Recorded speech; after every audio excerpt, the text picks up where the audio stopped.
Well, the second half of the season is here for Charlotte Independence, and the time is now if they're going to make the playoffs in the USL. But times, and more to the point, timing, better. The Jacks have scored just one goal in its last 315 minutes. They're on a 3-game winless streak, and tonight, FC Montreal comes into the Ramblewood Soccer Complex playing its best soccer of the season, having won 3 in a row. Not to mention, Charlotte will be playing tonight without its best player in Jorge Herrera for the 3rd consecutive game. As we welcome you here to the Ramblewood Soccer Complex on a big weekend for soccer in the Queen City. It continues what's been a big couple of weeks here around the area with that tremendous heated game between Mexico and Trinidad and Tobago a few weeks back in the Gold Cup over at Bank of America Stadium. The Premier League champion Chelsea is in town tonight for the International Champions Cup game that is taking place tomorrow over at Bank of America Stadium against League One champion Paris Saint-Germain. And tonight, Charlotte Independence, for the first time ever, will face an MLS reserve unit and an expansion team, FC Montreal.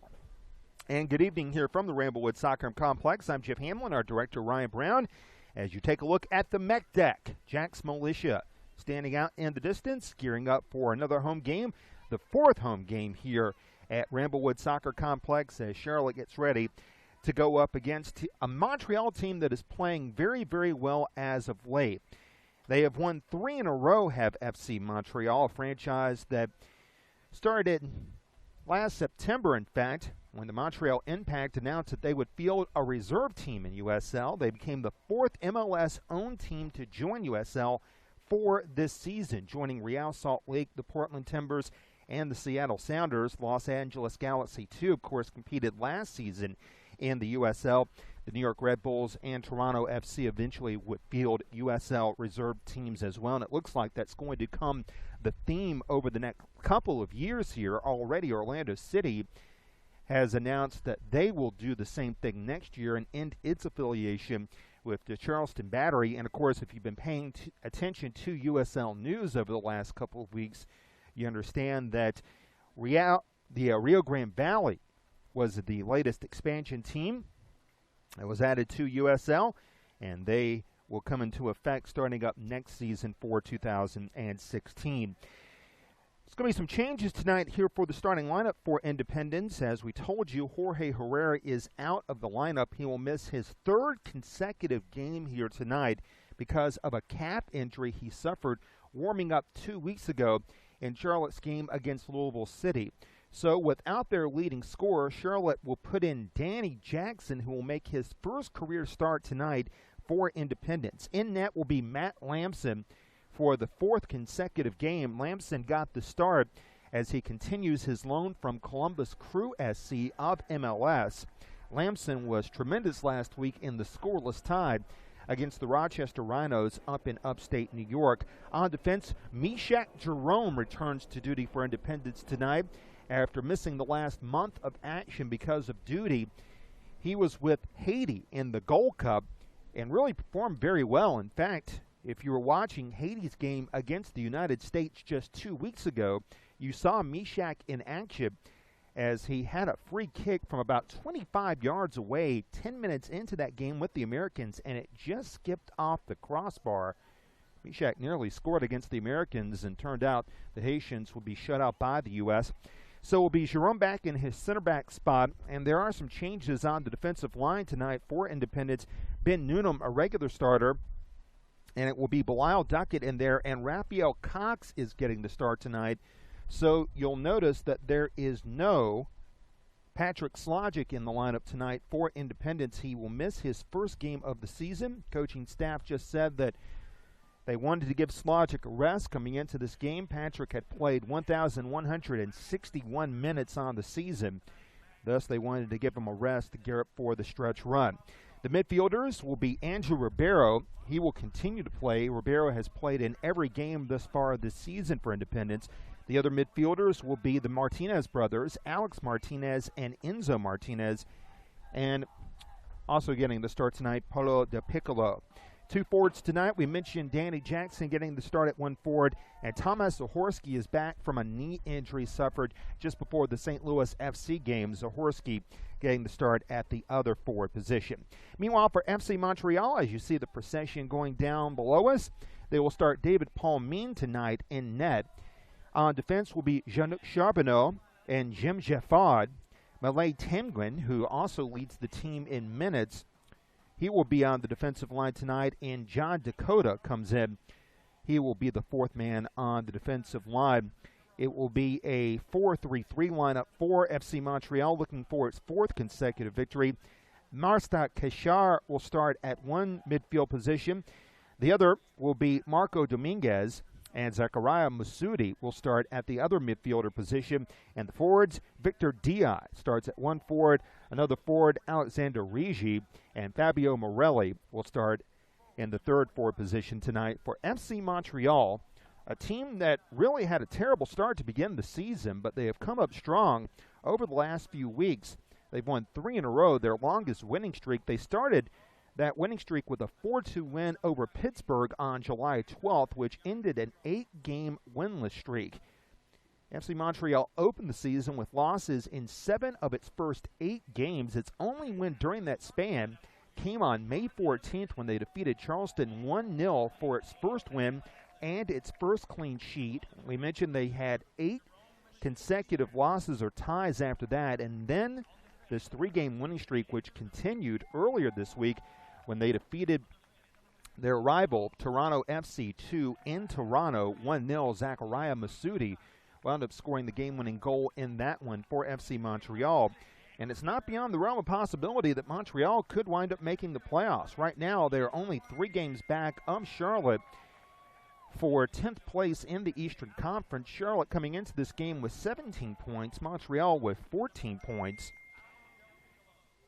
Right now, Charlotte is trying to catch the New York Red Bulls 2 and the Pittsburgh Riverhounds, who are at 25 points each. And they are tied right now for 5th in the Eastern Conference. So Charlotte is 8 points back of those teams. However, Charlotte also has 3 games at hand over Pittsburgh and New York. Montreal is 11 points back of that duo that is tied for 5th. And, of course, right now Charlotte just trying to get above the red line. Disappointing way that Charlotte ended their homestand on July 4th when they wound up falling to St. Louis FC in a goal in the 89th minute. We'll talk more about that, but we have 2 national anthems coming up here tonight as we hear O Canada playing in the distance.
There's the playing of the Canadian National Anthem, and now we'll have the Star Spangled Banner played here and sung on the field here at the Ramblewood Soccer Complex.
And we're set for action here tonight as Charlotte begins another homestand.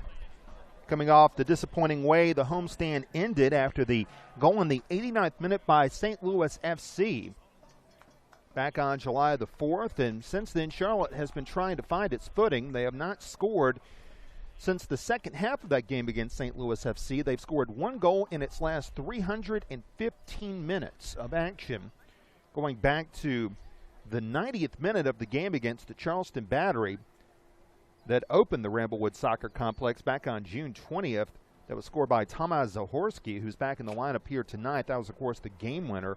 After that, Charlotte played a 45-minute game against Richmond. The second half was rained out, so it ended in a scoreless draw. We mentioned Danny Jackson scoring the last goal for Independence back on July 4th. It looked like for a while that would be the game-tying goal, and it would end that way, deadlocked at 1, but then it would turn into St. Louis scoring in the 89th minute to break some Charlotte hearts, and Charlotte has not scored since. They went on the road, suffered a controversial loss to Louisville City at Slugger Stadium, 1-0, and of course the scoreless draw last week with the Rochester Rhinos. It was, however, a promising sign for Independence that they gained that draw, because it was the first time all year that a team went into Rochester Rhinos Stadium and came out with a point against the Rhinos, who right now have the top record in all of the USL. They are still undefeated through 18 matches on the year at 40 points through 18 games played. They are 6 points clear of second-place Charleston in the race for the regular season championship. Mark Sauer is the referee tonight. He just flipped the coin a moment ago. Andrew Ribeiro is wearing the captain's armband tonight for Independence. And it will be Montreal getting the first touch as Charlotte plays an MLS reserve side for the first time ever in just their second game against a fellow expansion team here in the USL. Of course, the game against St. Louis FC a couple of weeks back on July 4th was its first. And we'll have some critical contests ahead. Next week they play Rochester here at Ramblewood Soccer Complex, and then after that, a rare Wednesday night game for Independence as they will play the New York Red Bulls 2, a contest that figures to factor in heavily into the playoff chase. FC Montreal, their head coach is Philippe Effelroy. And before the season started, he took his team up to the top of Mount Washington in Quebec. The peak, 6,289 feet. He wanted to symbolize the mountain the team faces and playing USL teams this year. And this is an extremely young squad that Montreal has. The average age is 20 years old. They have two players who are 24. They are the oldest players on the team. They line up 9 rookies that play regularly, including the two men standing right now at the center field circle, Fabio Morelli and Zachariah Masudi, who scored the game winner against Toronto FC on Tuesday night. Morelli has played 1,155 minutes for the team this year. The native of Switzerland, who just got the ball handed to him by referee Mark Sauer. But despite all those minutes and despite starting 14 out of 16 games for FC Montreal, he has yet to register a goal or an assist. As we gear up for action here tonight between Charlotte and FC Montreal in what is a critical contest here for Charlotte and their hopes of making the USL playoffs. As we're underway here on a lovely night here and a big weekend for soccer in the Queen City, Charlotte taking on FC Montreal tonight, and tomorrow over at Bank of America Stadium, the Premier League champions, Chelsea, going up against the French League One champions, Paris Saint-Germain. See the Charlotte bench to the far side. Patrick Slogic is not even on the bench tonight. He's taken a whole week away from the team here, according to Coach Mike Jeffries. And so here comes Montreal wearing their white uniform, Charlotte in their royal blue home uniforms with white trim. Usually Montreal wears the same uniforms home or away, which is light blue in color. Here's a long ball played for DA. And coming up with it is John Berner, who was very good last week in the scoreless draw. In the opinion of many Independence fans, the man of the match in that scoreless tie against Ross Martinez has to be very careful tonight as he sends the ball away to his brother Enzo Martinez. Nice play away. Danny Jackson closes in, and the shot away, and the save is made. Huge, huge save. Danny Jackson got free on a gorgeous center feed from Enzo Martinez. And it took a late scurrying attempt for a save. And it was made indeed. A big opportunity early on here. As Danny Jackson nearly had his second goal of the season. But David Palmine managed to come up with it. Palmine now has played more games in net than any other FC keeper this season. He and Mitchell Bringoff have played regularly tonight or this season. Ball goes to the far end. Here's Victor Di going to the far end. Rigi goes for Charbonneau, who races to fetch the ball on the end line, does so, and it's played out. Take a look at this pass here from Enzo Martinez. And he fed Danny Jackson perfectly. Had those long strides to Danny. But David Palmine comes up with a huge diving save. Jackson will be disappointed he didn't finish that one off, as he nearly gave Independence the 1-0 lead just 2 minutes in. Ball played in, kicked out by Ben Newman.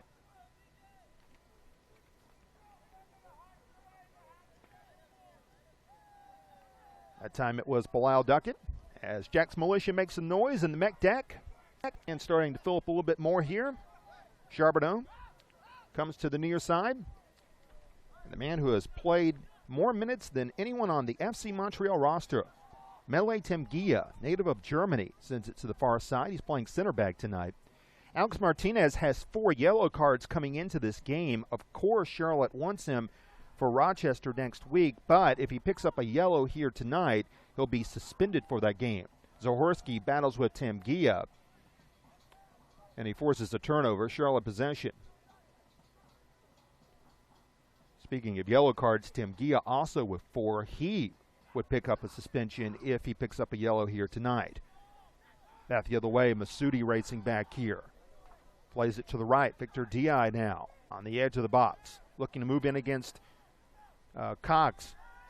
Masudi tried to get the shot off. It was blocked by the returning Mishak Jerome, who gets a big round of applause and plays it out. Charlotte Independence fans, namely Jack's Militia, didn't ignore the fact that he was so solid in playing for Haiti and leading the Haitians to the knockout round of the Gold Cup. And Mishak was the talk of Twitter, especially for that goal kick that I mentioned earlier, that free kick that nearly put the Haitians ahead of the Americans 2 weeks ago tonight. Jerome sends the ball up the field. Mishak playing a little bit more out on the wing now in the absence of Patrick Slogic, who's missing his first game of the year. Not even on the roster. He did come in as a late substitute against Charleston back in late June, but he's not on the roster at all here tonight. is the 6'6" Patrick Slogic, the native of Okinawa, Japan, who wound up playing at Cornell. Paulo Del Piccolo up the field, ball knocked away, and it's taken back by Enzo Martinez. Now Alex Martinez. Cox coming up on the overlap. He'll take over on the wing on the left side. Looks to go in the box. Zahorsky there, but it's headed away very nicely by Jim Giffard, and the attempt from distance goes wide by Ben Noonan. This game was originally supposed to take place on a Saturday, but of course Charlotte didn't want to go head-to-head against an International Cup game that figures to bring in over 70,000 to Bank of America Stadium. Last season, the International Champions Cup visited Bank of America Stadium. It was Liverpool going up against Roma of the Italian League, and little did we know at the time that would turn out to be the beginning of the farewell tour for Steve Gerrard, Stevie G, in his final season with Liverpool. And of course, he's already making waves with the Los Angeles Galaxy of MLS. Back to the other end, Jim Giffard for FC Montreal as they look to tie Charlotte in the standings with a win tonight. To tell you how lethal the Montreal offense has been as of late, as Charbonneau looks to take over amidst a triangle of Independence defenders. Charbonneau races, can't keep it in play. Montreal scored just 6 goals during an 8-game winless streak that preceded this 3-game winless streak, and then this 3-game winning streak, I should say. And FC Montreal has scored 10 goals in this 3-game winning streak, including the game winner from Zachariah Masudi on Tuesday against Toronto FC.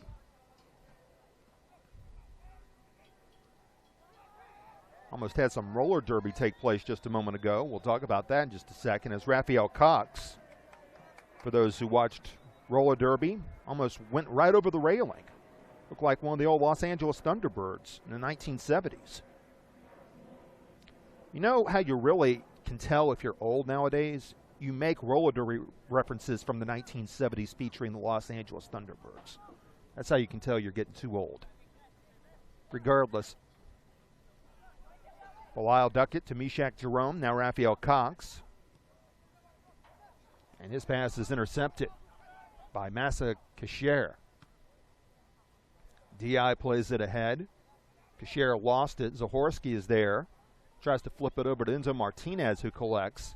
Enzo tries to insert it in the box. Led Martinez just a tad too far. Alex will play it on the wing. Charge in against Charbonneau. Alex to the box now. Puts it in front, and Palmine makes a diving save. Martinez has yet to register a point this year, believe it or not. That's Alex who has yet to register a point. Enzo assisted on the first game-winning goal in Independence history against Louisville City. Did that back on May the 2nd. Kicks the ball up the field. Charlotte takes over possession. Not a very humid night here tonight in Charlotte. I want to thank our camera crew, and certainly one thing we learned here over the last couple of weeks is how valuable a camera crew can be. So TJ, Trey, thank you guys very much, as always, for your help. And Aaron as well. Aaron Brown, of course. Zahorsky, Ribeiro puts it into the top row of seats here at Ramblewood. Just moments ago, Andrew Ribeiro surpassed 1,300 minutes on the season, in fact. Native of Green Bay, Wisconsin, who played his college soccer at Creighton, leads the team in minutes and played for Chivas USA in 2014. One thing that really jumps out at you when looking at many of these reserve teams in USL, but in particular FC Montreal, is how young they are. We talked about how the average age is 20.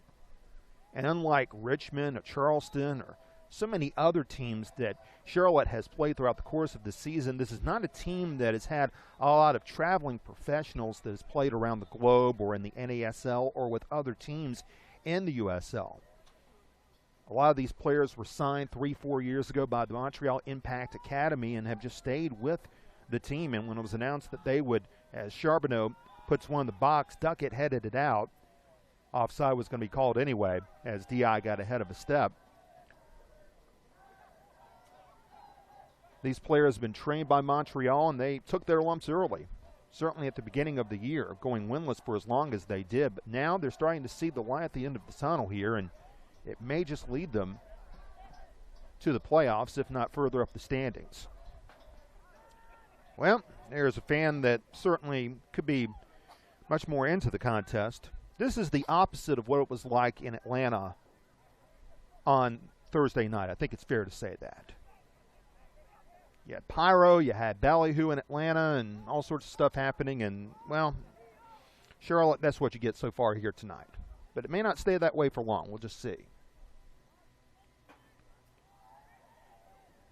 A couple of weeks ago, that fan wouldn't have been able to take a snooze like that because it would have been too hot. Here tonight, even though temperature has eclipsed 90 degrees today in the Queen City, we're in very comfortable weather right now. Far cry from what it was like in the first home game here at the Ramblewood Soccer Complex when temperatures got well over 100 degrees even leading up to kickoff at 7 o'clock Eastern time. Alexander Rigi tried to take off with the ball, but he was stripped away. Now Duckett sets up Cox. He'll take it along the near sideline.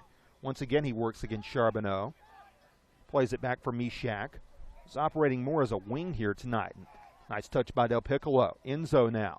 Ben Noonan sets up on the right. Plays the cross in. That was taken out immediately by John Dakota. And we'll have a foul whistled. Andrew Ribeiro has something to say about that. As we are 12 minutes in, Charbonneau talked about the age of these players for FC Montreal, how young they are. Tim Gia, 19 years old. Just got the ball from Charbonneau. He is 20. Oldest players on the roster are 24. Nazim Belgundos, who's another rookie, he's 20 years old. Long lead ahead. Zohorski was shut down immediately by Temgia. Cox operates on the left side. Leads it for Martinez, who catches up with it. Here's the cross. It's headed forward by Jackson, but Palmine puts it away. For the first time here this season at Ramblewood, all seats are available. So that could add up to the largest crowd we've had here since the team moved into Ramblewood Soccer Complex. Largest crowd was limited to 1,100. That was really a sellout because that was all that was permitted to be in the stadium when they played Charleston. Had a great crowd from Charleston, obviously an emotional one considering the timing. DI flips it into the box. Berner will come out to play it. It will be interesting to see what happens with Mr. Berner, or Mr. Lamson rather. Matt Lamson in his fourth season has been tremendous in net, but of course he's been on loan with from Columbus Crew. Mishak Jerome can't find an opening, so he'll flip it back over to Lamson. 13 minutes in here, still scoreless. Charlotte had an early attempt from Danny Jackson that was saved sublimely by David Palming.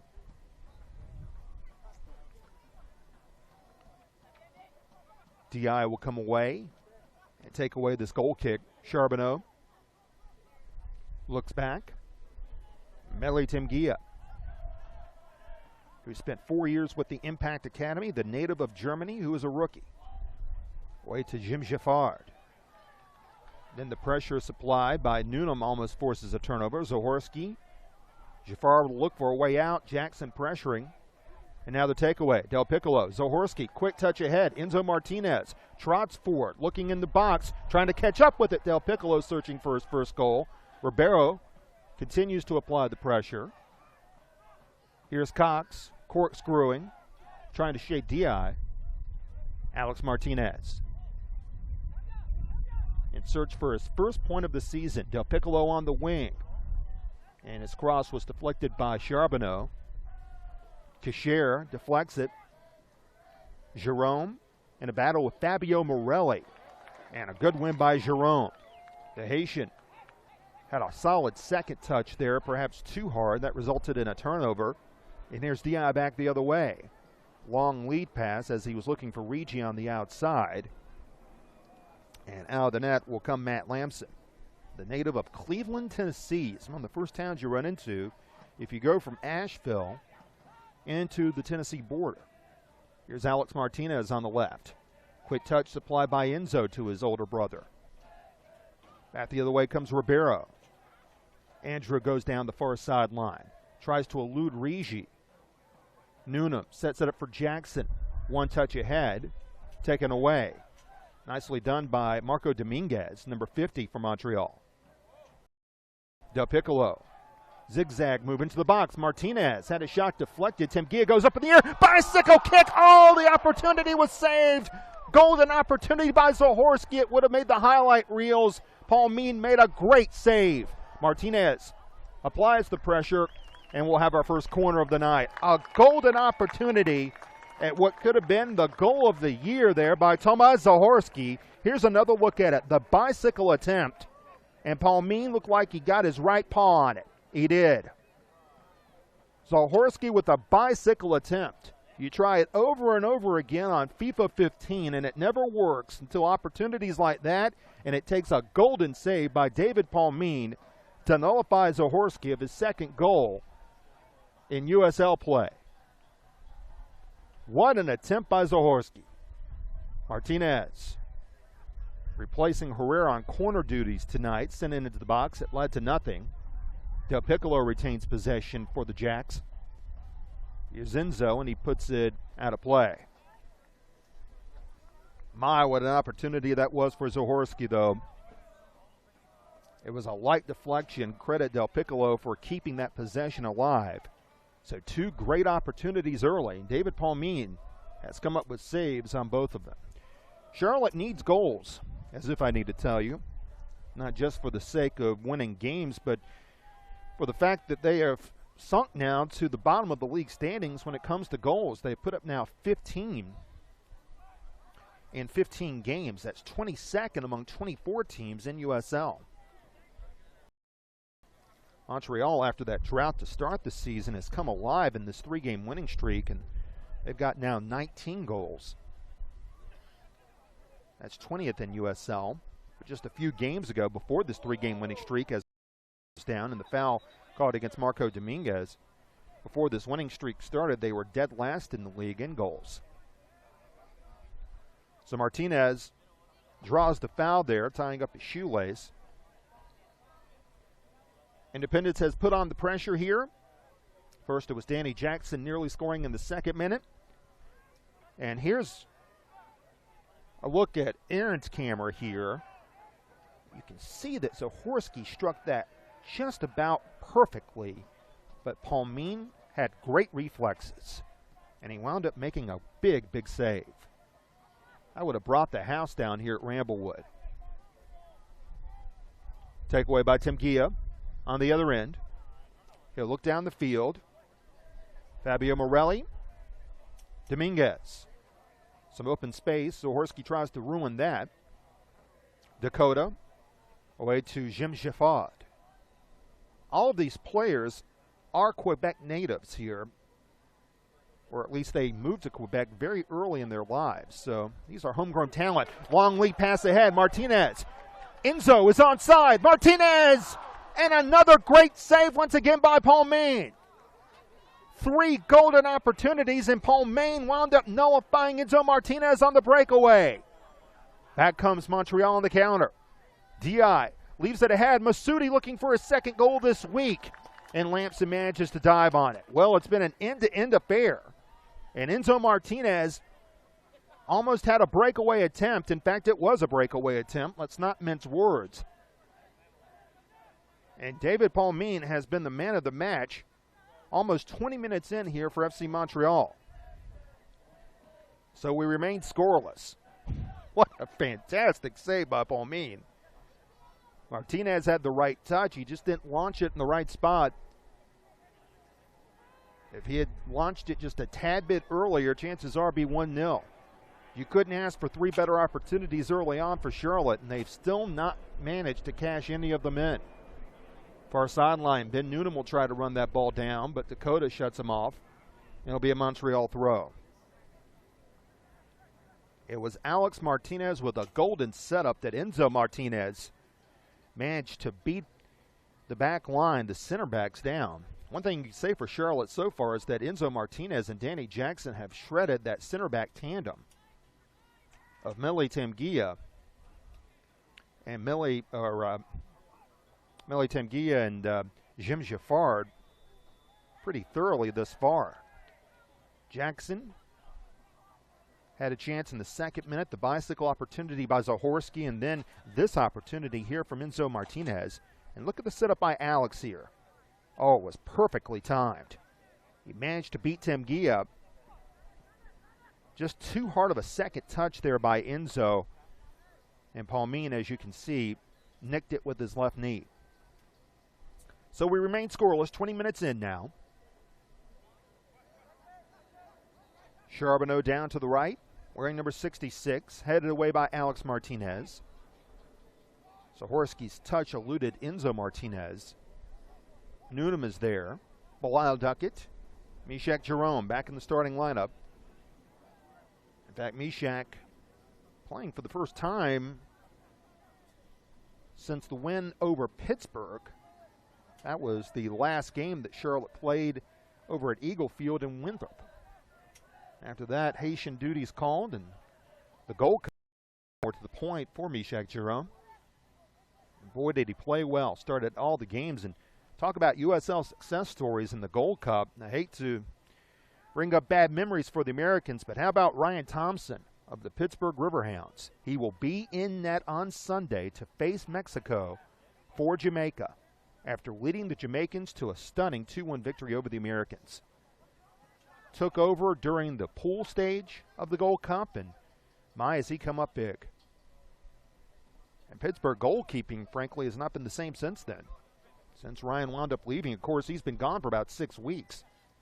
He played in the Copa America tournament as well. Di charges up the right sideline. Coming over late is Enzo Martinez. His cross, a dangerous one. Jackson managed to get a head on it. Ellie couldn't get over there in time.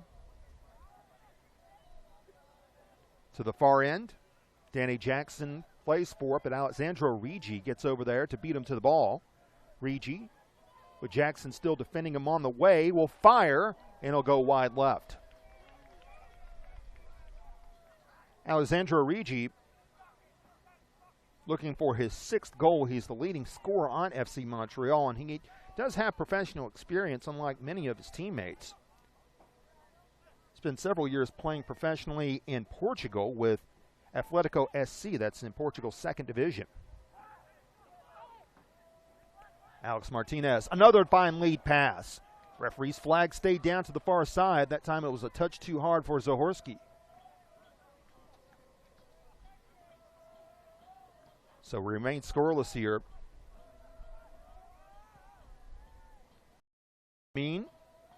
Jackson intercepts that kick from the 6-yard box. Dakota. Zachariah Masudi. Dakota again. Back comes Montreal. That was Di with it, but his pass led Rigi a little too hard. Lamson takes back over. We mentioned coach Philippe Effelroy, who decided to lead his team up Mount Washington to begin the year. He has a scientific background. He's one of the more accomplished players to play in France. He played in League One for many, many years before journeying over to Canada to start his coaching career. But before he did that, did something else special. First of all, Masudi fires, and it goes into the Met deck. Did Lamson tip it? He did not. It's going to be a goal kick as Lamson just managed to pull his arm back on a shot that was a bullet from 20 yards out. Fortunately, the fans in Jack's militia, some of the militia members managed to be okay. Masudi, that time had Duckett laying off of him. Well, I tell you what, it looked like that Lamson might have tipped that one. Charlotte got a break there. No question about it. That should have been the first Montreal corner of the night. Mention how accomplished Elfelroy is. He has a master's degree in marine biology. Got that while playing in Paris. Got that from the University of Paris at Marie Curie. And he got a PhD in environmental toxicology once he moved to Canada. Got that from the University de Quebec in Montreal. Martinez with a nice touch. Ribeiro looks to flip the field, succeeds. That's Newnham. On the overlap, Del Piccolo. Jackson couldn't maintain possession. He'll fight for it. DI wins that duel, and he will flop the field. Rigi heads it down. The leading scorer for FC Montreal. On the take-on was Jerome. Nice lead to Masudi. Looking to go back to Rigi. Tied up. He's got a chance, but he was knocked away very nicely by Del Piccolo. Charbonneau goes into the box now. Looks to go up for DI. That was headed away by Del Piccolo, who manages to clear. Dakota tries to maintain possession, but it goes off his knee. Oh, they say it's going to be a foul here against Charlotte, as Dakota drew it.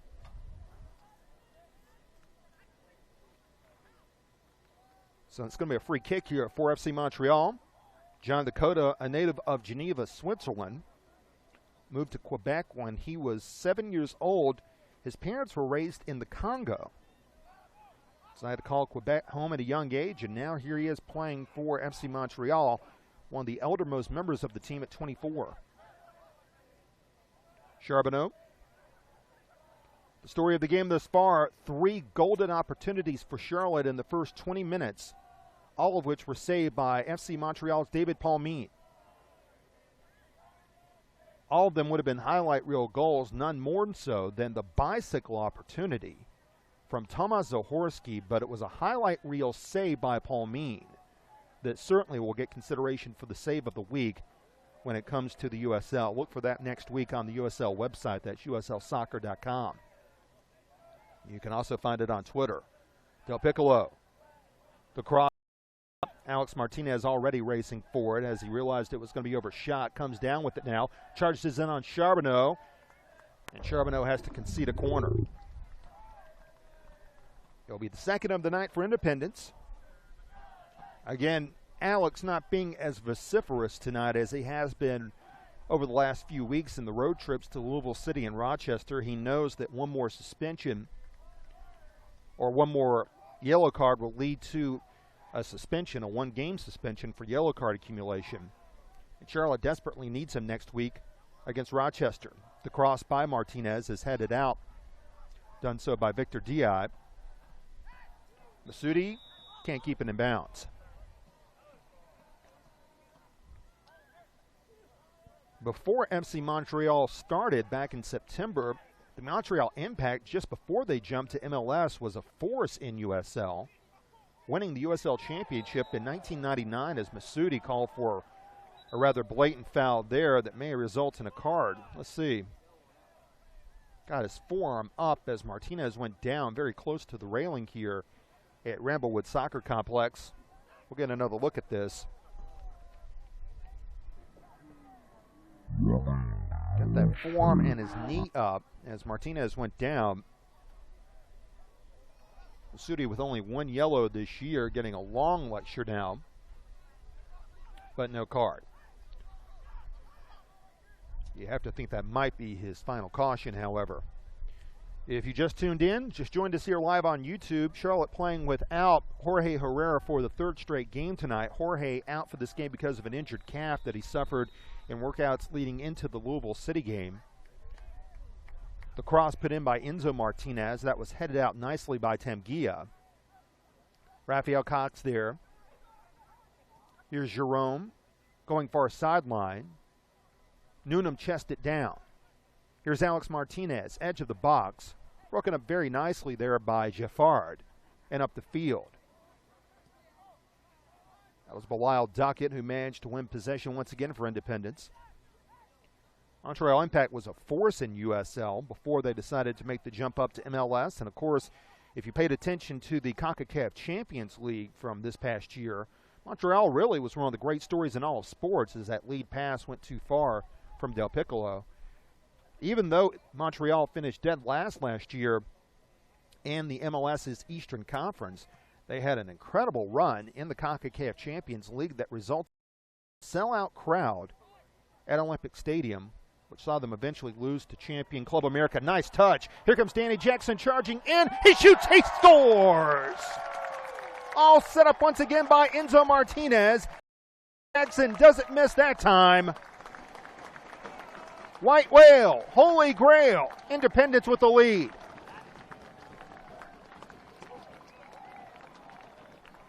It's the second goal of the year for Danny Jackson in his first start of the season. Independence with the lead in the 30th minute. And you see the purple and teal flags waving off in the distance on the Met deck. The setup once again, and at various times tonight that back line for Montreal has been burned, but it hasn't cost them until now. Danny Jackson comes up huge for his second goal, and Charlotte's first goal in 345 minutes, or I should say their second goal in the last 345 minutes. Their first one since the 62nd minute of the St. Louis FC game that was back on July the 4th. So it is Jackson from Enzo Martinez. And for Enzo, that will be his third assist of the season. Alex Martinez not wasting time. Look to fire from 20 yards. Dominguez knotted it down. And now Martinez tried to fire it right back up. Jackson cuts it off on the right side. Enzo, edge of the box, looks to move in on Dakota, who strips him of the ball with a fine tackle. And he works it up the field. 1-0 Charlotte. DI sends it off of Newnham. It'll remain Montreal ball. So Danny Jackson scores his second of the year. The first goal really came out of nowhere, if you recall that St. Louis game, because he came in that night when Charlotte was somewhat short-handed on the striker front. Tomasz Zahorski was injured in pregame warm-ups. In fact, this is Thomas's first game since then. He missed the last 2 weeks against Louisville City and against Rochester. And so it was Jackson who came off the bench, and that was the first time that Danny Jackson had played since the opener against Charleston way back on March 27th. He waited 13 games between contests. Header away by Jaffard as Montreal tries to regroup. Ishak Jerome will keep that from happening. Cox will play it on the left side. Again on the overlap, it's Alex Martinez. This time it will be Temgia defending him. Ribeiro, right foot strike, goes all the way in. Palmine brings it to a stop. There was a duel going on between Zahorski and it looked like Masudi there for Montreal, as Tomas tried to get in line for a deflection, or else Dominguez actually, who he was battling with, and Dominguez was determined that Tomas would not touch that ball, and eventually Dominguez won out.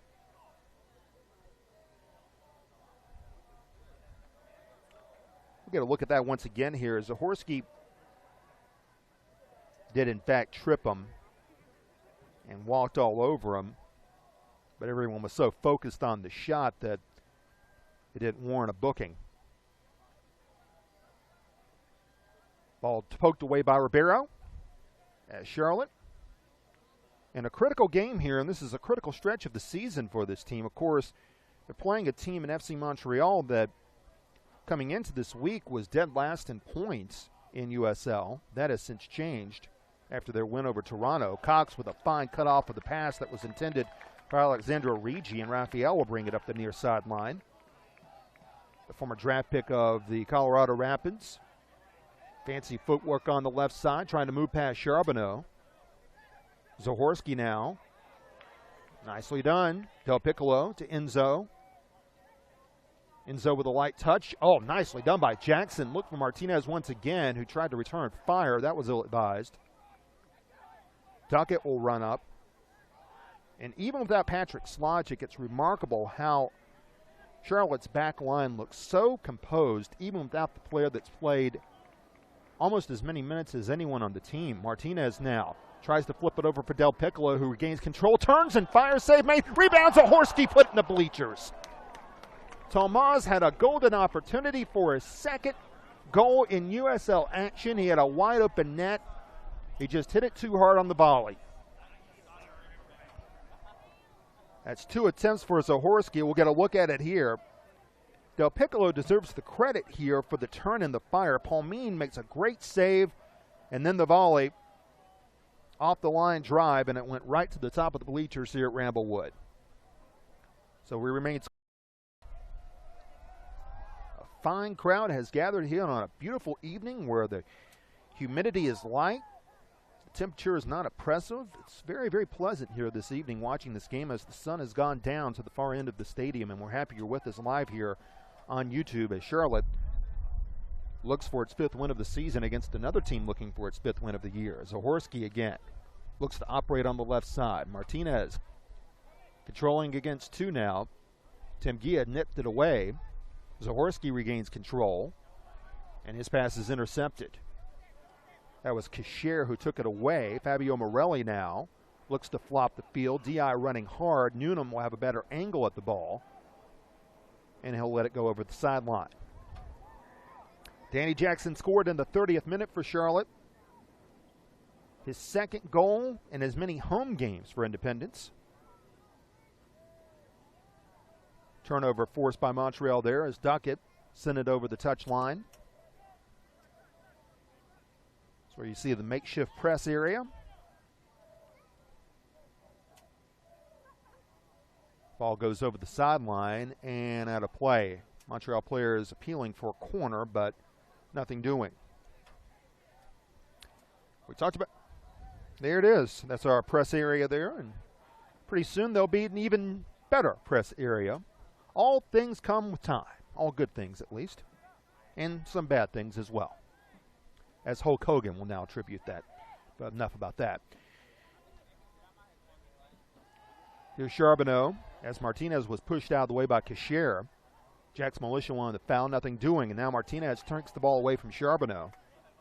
Enzo controls, pushed down by Dominguez with a foul called. Here's Rigi. Dominguez at the top of the box, bodied up by Del Piccolo. Looks to control it in for DA. But that was sent out by Jerome. Making a break for it was Rigi. Nice sliding tackle made that time once again by Alex Martinez.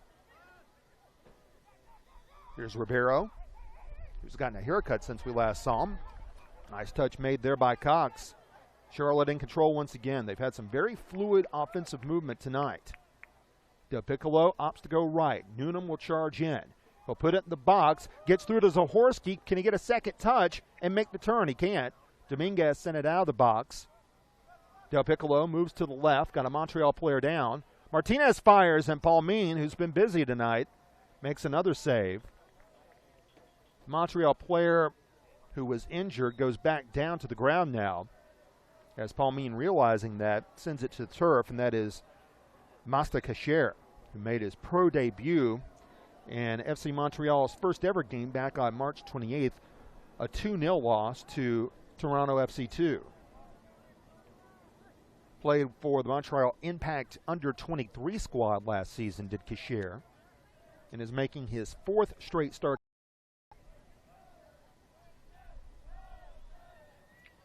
And we'll see if FC Montreal will opt to make its first substitution of the game here, as Kasher is still down. A huge stretch for Charlotte in terms of trying to make the playoffs. If they win tonight, they'll get to 20 points. They'll still be a point behind St. Louis for the 10th spot in the Eastern Conference. Boy, what a beautiful shot that is. Put forward by TJ. That's TJ on the camera over there, right, Ryan? We're going to look, that's Aaron. I'm sorry. Aaron, very nicely done. Getting a beautiful sunset off in the distance. Right at game time, the sun was staring a lot of people in the face here on the near side grandstand, but circumstances like that, it can't get much prettier. Kasher now gently walking up as you see Alex Martinez having some chatter with fans in the stands. Well, he's actually he decided to start a game with the ball boy here. Wanted to see how long they keep the ball in the air. Meanwhile, Kasher looks like he's headed to the bench. We have not seen anyone report to the 4th official as of yet. But Kasher is out of this game as Charlotte will send the ball right back over to Palmine, who threw it out. Looks like Kasher is okay, and he's going to go right back in. So in the 40th minute now, 10 minutes after Danny Jackson's 2nd goal of the year put Charlotte ahead 1-0. Raphael Cox nods it forward. Charlotte back to work offensively. Jostling for the ball is Zahorski, and we'll have a foul called, and it's going to be a card. Kasher just came right back in the game only to pick up a yellow. So, Masta Kasher, that is Mastanabal Kasher, his full name. Well, here's what he did here. So often Ryan Brown, our director, is able to show us what we didn't initially capture, and that was the fact that Kasher threw the ball backwards after the free kick had already been signaled for. So for Kasher, that will be his first yellow of the season. Martinez, nice turn into the box. That's knotted out by Dakota. Cut off there on the interception. Masudi just hasn't been able to get very many touches. A far cry from Tuesday's victory over Toronto when he seemed to just own the ball. Bilal Duckett realized that that possession wasn't going to lead to very much, so he sent it over the sideline. Masudi goes in the box. D.A. almost had an opportunity, but Meshach Jerome was there to knock it away, or it's Cox, rather, who managed to get over there. Best opportunity of the night for FC Montreal, which really tells you about the game this far. Dakota sends it out as we're in the 42nd minute. 1-0, Independence with the lead. Dominguez ahead to Kasher. Rigi sprints up the far sideline. Nice lead pass. Victor D.I. will charge into the box against Meshach Jerome. Tries to fire, but Meshach shut him down. Martinez now on the overrun. He's going to try to make Charbonneau pay for that mistake. Here comes Alex the other way. Cuts to the right. Leaves it forward. Danny Jackson outside the box now. Looks for the chip. Charbonneau cuts it off, and Palmin is there to pick it up. So Charlotte, after scoring so often tonight by dribbling into the box and really not needing very much in the way of long balls or counters, tries to score off a counter there. But a nice job done by Charbonneau to end the threat. Dominguez, who's been under attack all night long by Zahorski and Alex Martinez, relents, sends it away to Palmin.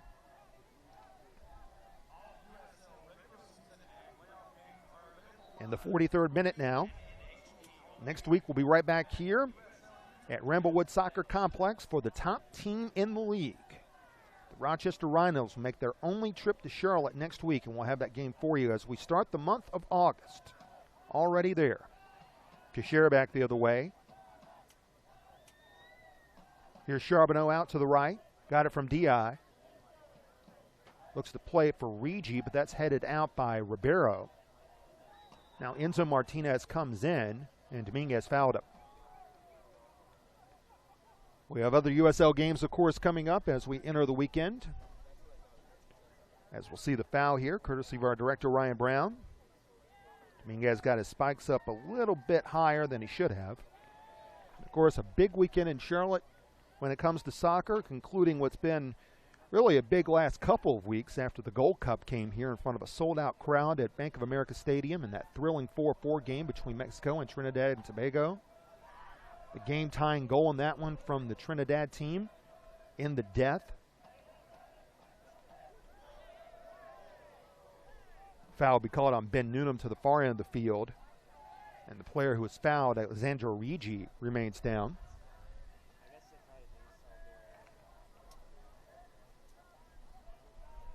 Rigi, as we told you, one of the more experienced players. In fact, the most experienced player in terms of playing experience on this team, not in terms of age. He's still only 21.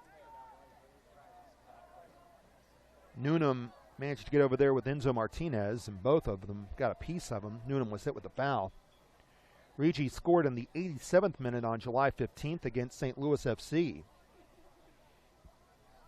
FC Montreal, like Charlotte, has had to play in various venues for home games.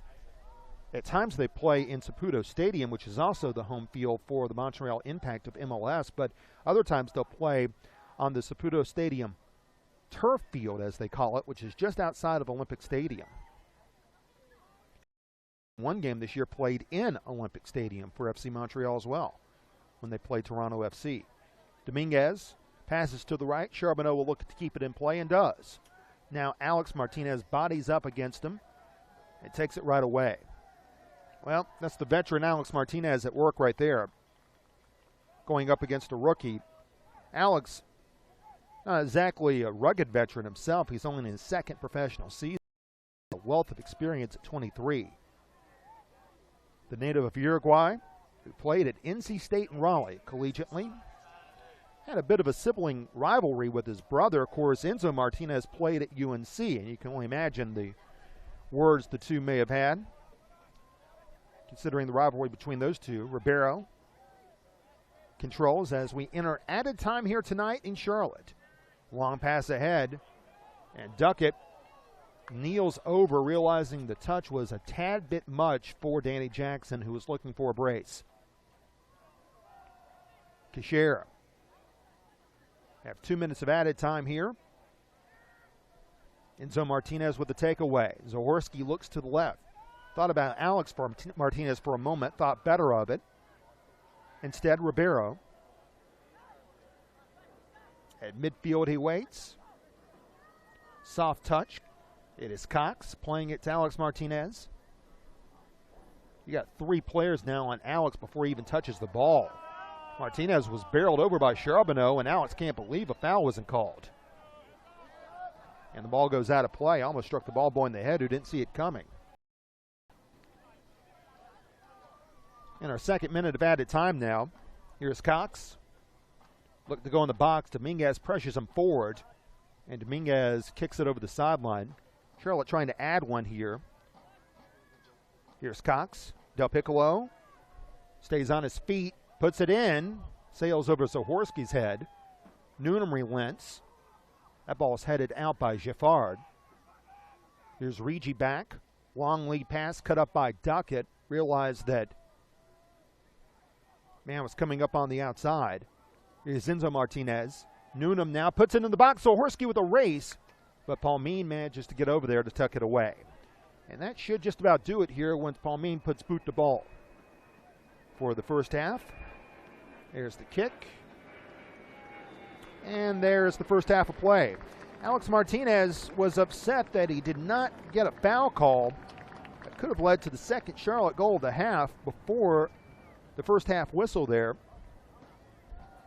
But regardless, Danny Jackson getting all sorts of high fives as he goes to the locker room here after scoring his second goal of the year.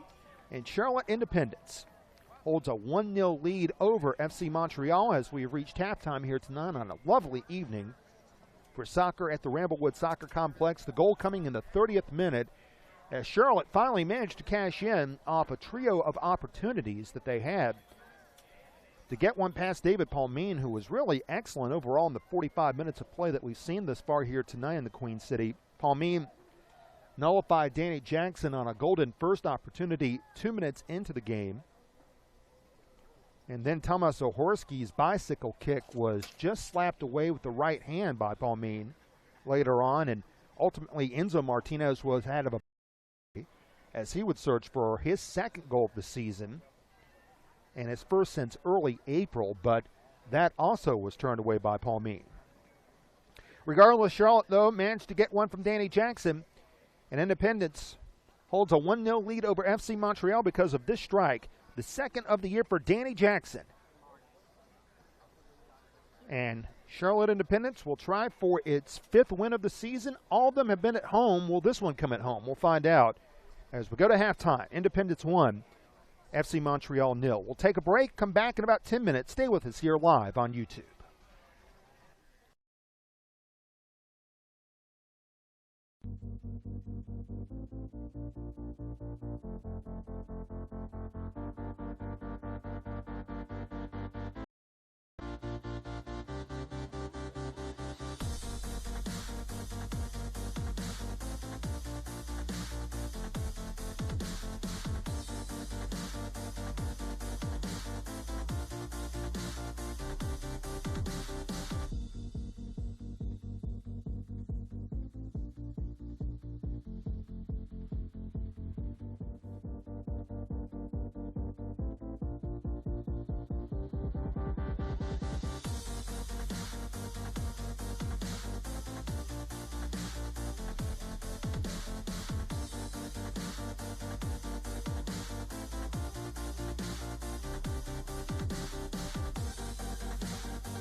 Okay.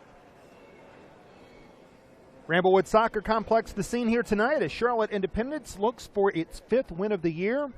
All their wins have come at home. They've had wins at Winthrop University, UNC Charlotte University. They've had one here at Ramblewood Soccer Complex. Now they're looking for their 2nd one as they lead FC Montreal 1-0.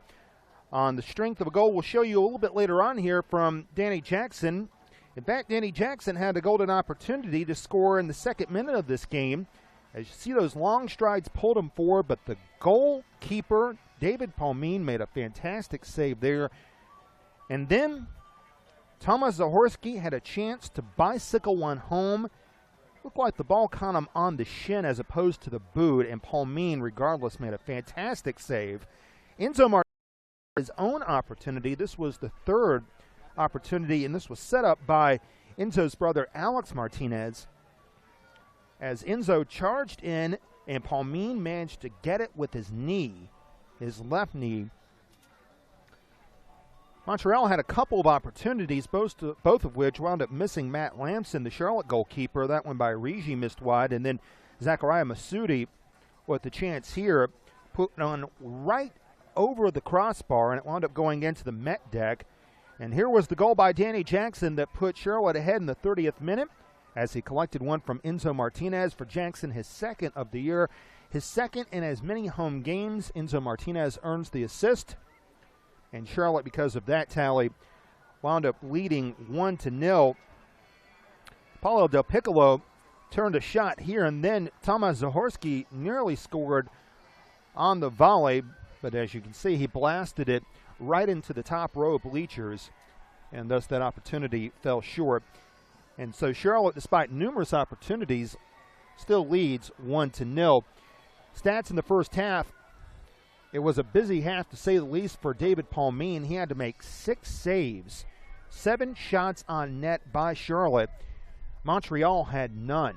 Matt Lamson didn't have to make any saves at all. Shots overall, Charlotte with 12, Montreal with 3. And both corners in that first half were by Independence. Montreal had none. So Independence, needing something offensively, wound up getting it after going 315 minutes coming into this game and just 1 goal in that span. And now an announcement has been made to start the second half that Ryan Finley has reported into the game. And it looks like that he has replaced Tomasz Zahorski. So Finley comes in now. This will be his 14th game in USL action this year. That's not counting the U.S. Open Cup games, in which Finley scored the game-winning goal in the second round against the Carolina Railhawks. He also played in Charlotte's victory over the New England Revolution. So Finley will be on the front line here with Enzo Martinez. So Zahorski is out, Finley is in. Haven't received any notification of Montreal substitutions as we begin the second half. And Independence, starting the half with the 1-0 lead, operates with the ball. Ribeiro comes forward. We mentioned Finley, 24 years old, from Notre Dame, native of Lumberton Township, New Jersey, who spent last season with Chivas USA. You consider the various players that Charlotte has that has spent time in MLS or the NASL. Zahorski, who just exited the game, played last season with the San Antonio Scorpions, who wound up winning the Soccer Bowl championship for the Scorps. And you compare that to the youth of this Montreal team, where the average age is 20 years old for the entire roster. You can see just a huge disparity. Understand why Montreal's had such a rough go of it. It's really remarkable that they've managed to win 3 in a row and climb out of last place in the Eastern Conference. Talking about the conference standings, right now it is Wilmington that's in dead last, and they're coming to town in a few weeks here. Here's another setup. Finley puts it forward. Palmine makes the save, and charging in was Alex Martinez with his mouth watering to look for his first goal of the year, but Palmine had already secured it by that point. Ben Noonan playing on the right back and doing so very well. Heads it forward. Danny Jackson gives chase. John Dakota will beat him to it. But then Jackson wins the ball on the near sideline. Rigi manages to stick his nose in, and Rigi wound up fouling Newnham, who immediately collapses to the ground. And Rigi's going to earn a yellow for that. And it looks like Newnham may very well have his night come to an end. You could hear something snap all the way here in the top row of the bleachers, but now Andrew Ribeiro is telling the training staff not to worry about anything. Let's see here. Well, I'm not sure if that's worthy of a card, quite honestly. It was just a simple follow-through by Rigi. I don't see why that should have been a booking at all, quite honestly, but the reaction by Newnham apparently won the official over, and it turns into Alexandro Rigi's third yellow of the year. So Del Piccolo will launch a free kick from about 45 yards out.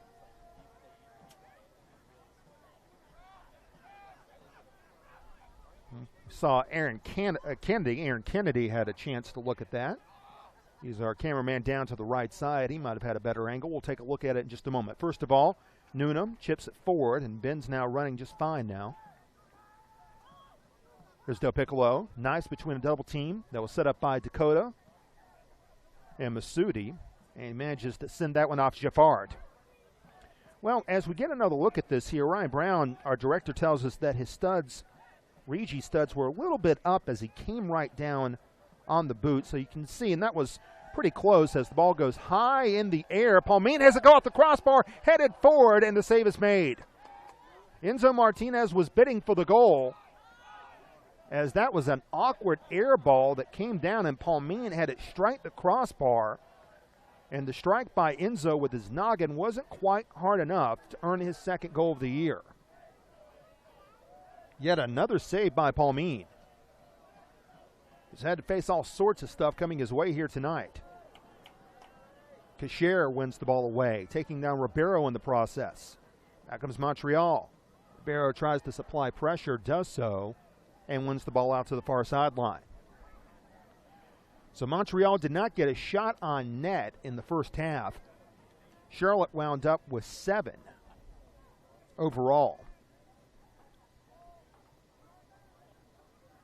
And they were divided quite equally. 2 from Enzo Martinez, 2 from Danny Jackson. Zahorsky, Alex Martinez, Del Piccolo each had 1.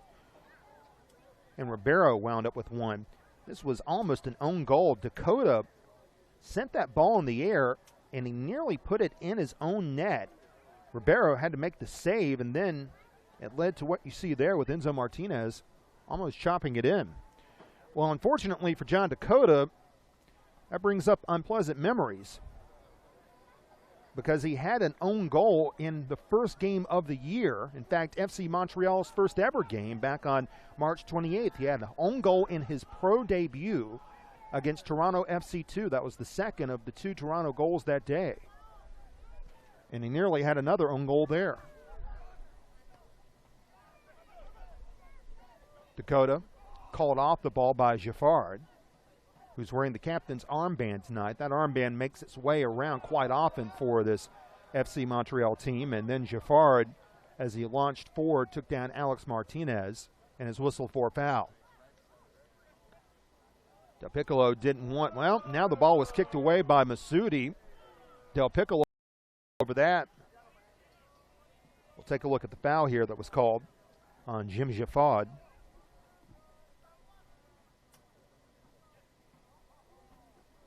So Martinez drew that one. Oh, nice footwork by Cox. Look at him go to the far side. Soft touch put forward by Martinez wasn't enough to get the ball to Ryan Finley. And then push from behind, duck it. Foul will be called against Montreal. Boy, Cox with his dribbling skills tonight, we've rarely had a chance to see him in open call. He started the season as a center back. Then he moved out to right back. He's occasionally filled in as a midfielder. He's been in and out of the starting lineup for Charlotte. This is one of the few times where he's had open field to work with, where opposing defenses haven't pressed him, and this has been by far his best dribbling display of the season.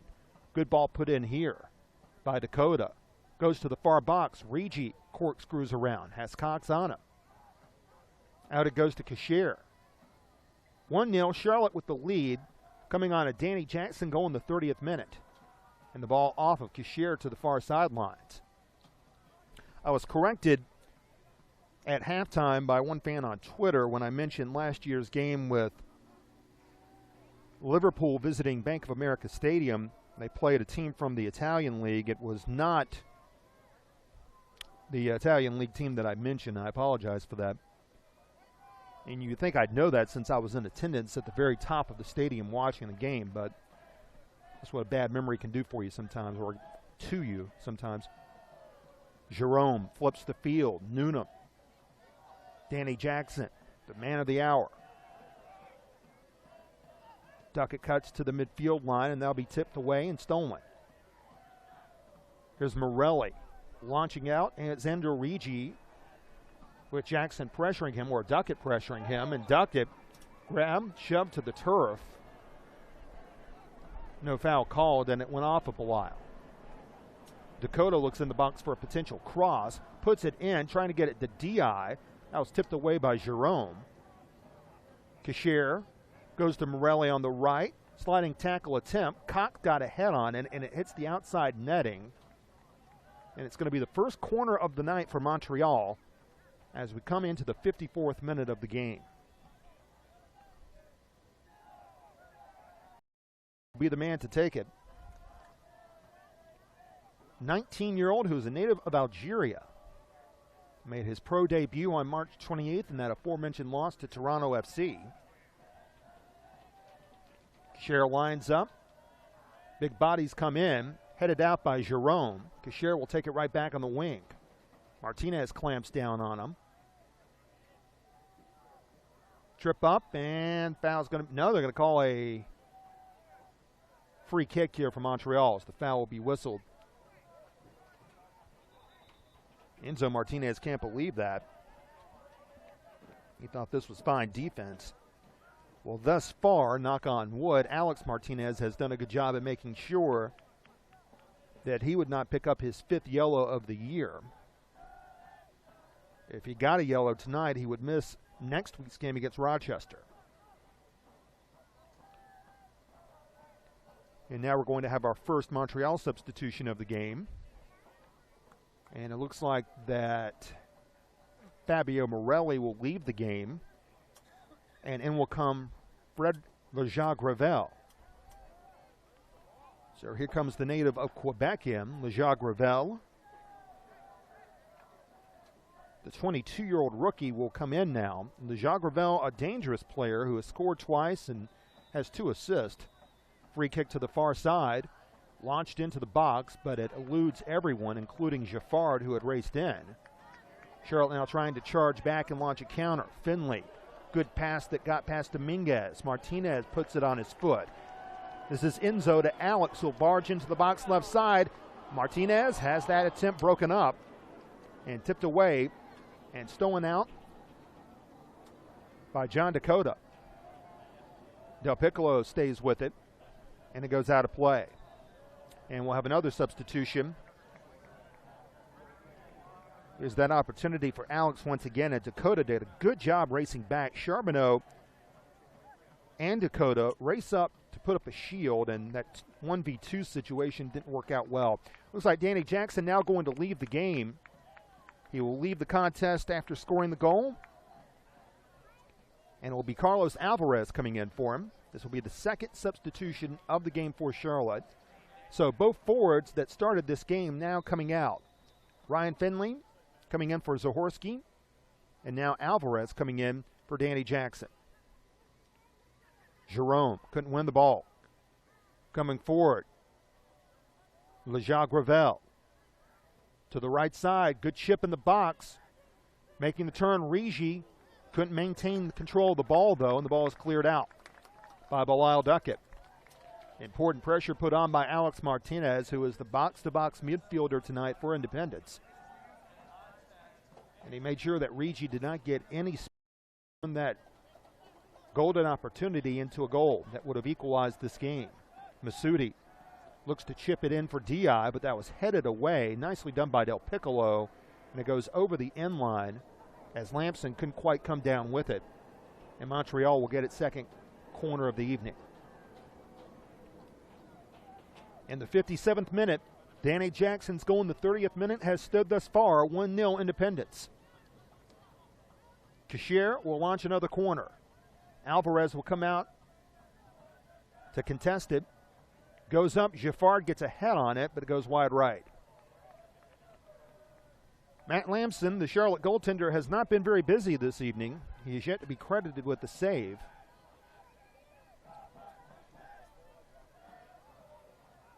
And the young man who has had to fight a lot of demons in his life, not the least of which stage 4 Hodgkin's lymphoma, which he was diagnosed with 2 days after he graduated from high school. But he managed to beat that, something that kills 2,500 people a year. And not only did he beat it, but he went to Ohio State, become an all Big Ten goalkeeper, and eventually wind up playing for the Columbus Crew, and now here in USL. Ball goes to the far side, and we don't have a call from the assistant, so the head official had to come over and make the call for him. Montreal ball. Charlotte has made 2 substitutions thus far. Montreal has made 1, as Frederick Lejean-Gravel has come in for Morelli. Speaking of which, Lejean-Gravel could maintain control there with Del Piccolo marking him. It will be Independence ball. More players warming up for Charlotte along the far sideline, so I wouldn't be surprised to see Coach Mike Jeffries insert a few more Jacks into the game. Finley tried to race forward and steal that ball away from Giffard, but a nice sliding tackle by Jims. Now D.I. putting pressure on Jerome. D.I. to the center circle. Here's Rigi collecting the ball from Cashier. Nice ball put forward, but Diaz's first touch too hard. Lamson comes off his line, and it's going to turn into the 3rd Montreal corner of the half. That was the first time we've seen Charlotte's back line somewhat thwarted tonight, look disorganized, as that solid ball put forward by Cashier caught Cox off guard, and Lamson couldn't put the ball into his body and went over the end line. So now Masudi will take the corner. Lejean-Gravel out to offer assistance, but now he will go into the box. Masudi, after scoring the game winner on Tuesday versus Toronto, puts it in, and it's headed out by Newnham and cleared out completely by Alex Martinez. And the 60th minute, 1-0. FC Montreal with 30 minutes. They have 1 road win this year, and that came on Tuesday. Good ball put forward. D.I. is going to launch it as he was onside, and Lamson makes a huge save. Matt Lamson makes the golden save of the night thus far for Independence, as he got both hands up. Now the ball put forward, and Finley gets it down from Alvarez. Finley goes forward, circles around, shoots, and scores on the outside. No, he caught the webbing. Caught the webbing. It fooled me. Sorry about that. Ryan Finley almost had the opportunity, but it just went outside. For a moment, and that is going to be a corner. No, it's Charlotte fans appealing for a corner. Let's see. It's going to be a goal kick here. That one did not appear to touch David Palmine, but it is going to be a corner. Martinez gets it in, headed up in the air by Giffard. Yep. So after the corner by Charlotte, which was their 3rd of the night, Independence will maintain possession here. Alvarez, who set that all up with a golden long ball. Now Finley once again steps over it. This is Enzo Martinez closing in, fires. Palmine makes another great save. Looked like he caught it with his face.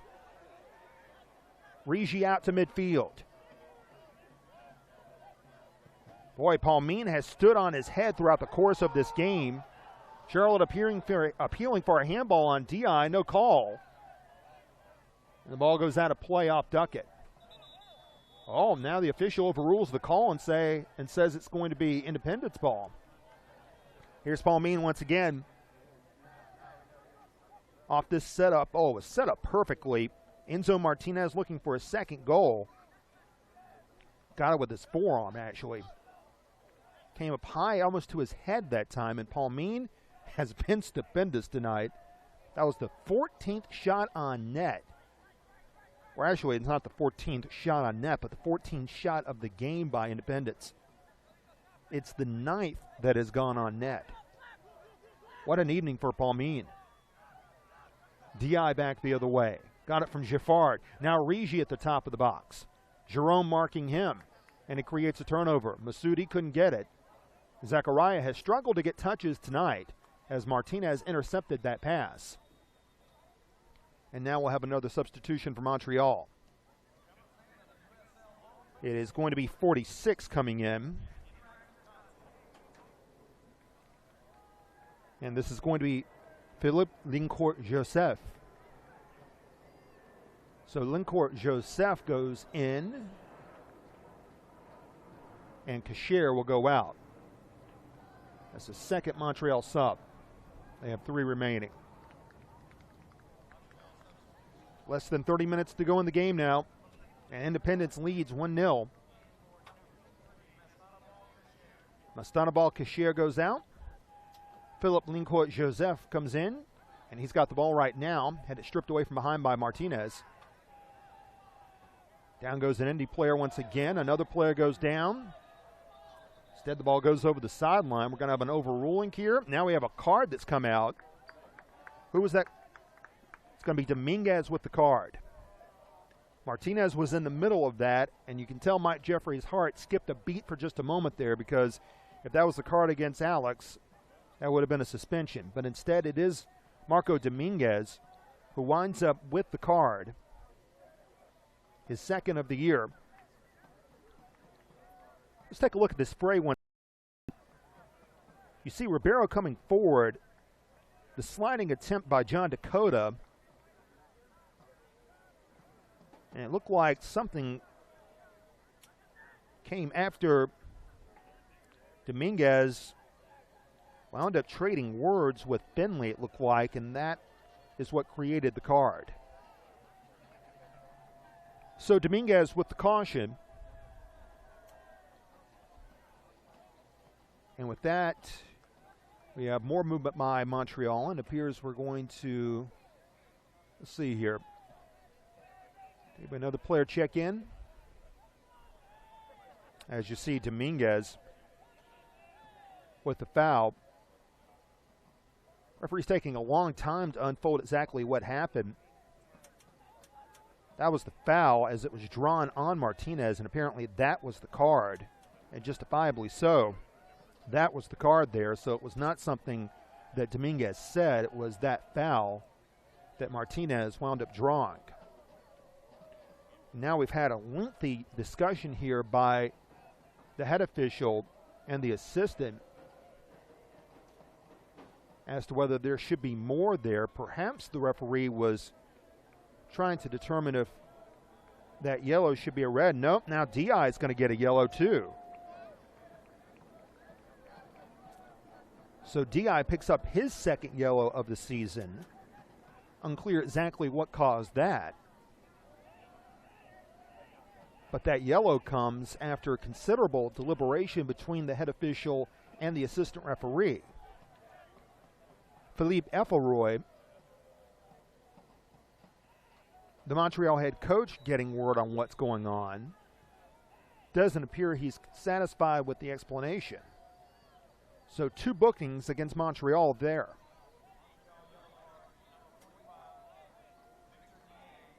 So DA with the yellow after Dominguez picked up the yellow. Del Piccolo plays the cross in the box, but it's going to wind up in the mech deck.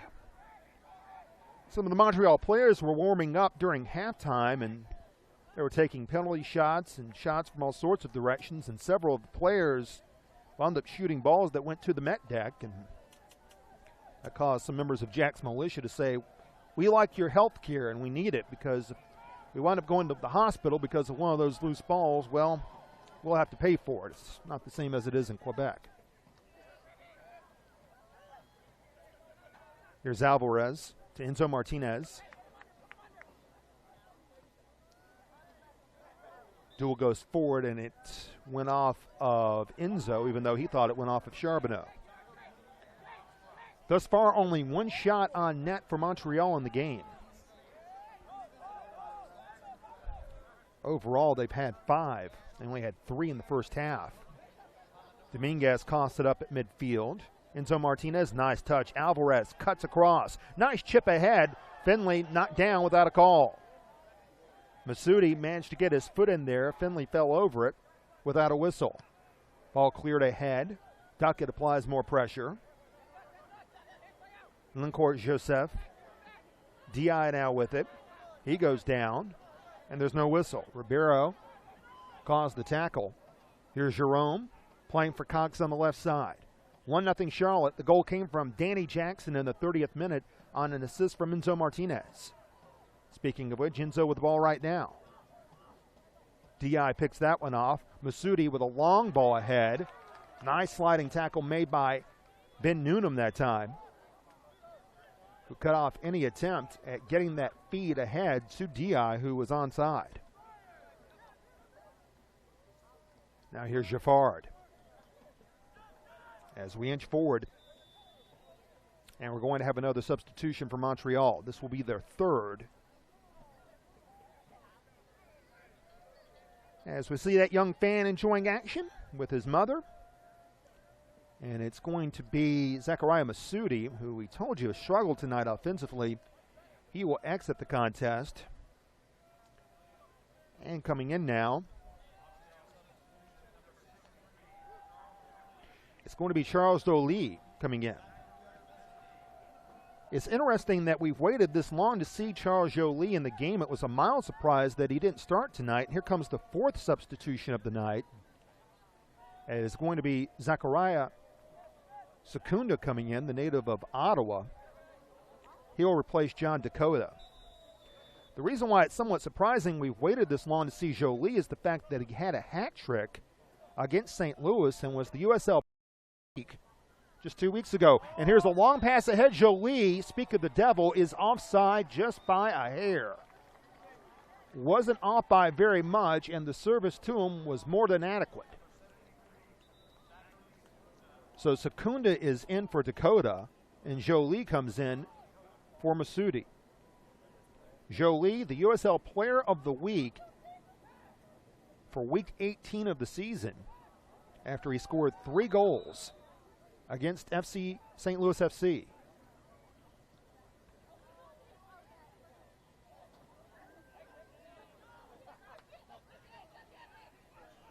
Here's Rigi running right back. Tries to put it ahead for D.I., and Lampson races out of the net to tuck it away. That was another adequate entry by Irigi. Here's Alvarez trying to play it forward. Jaffard intercepts. Montreal has one more substitution remaining. Lincourt Joseph tried to send it to the far sideline for Leja Ravel, but it was headed back by Cox, and Lampson took over. Montreal with its most consistent pressure of the game now, 2/3 of the way in. Look at this nice pass once again here. This was Rigi. Looking at that once again, it appeared that D.I. might have been offside, but it wasn't flagged. The assistants have been a little more lenient when it comes to offsides than they have been in previous games here at Ramblewood.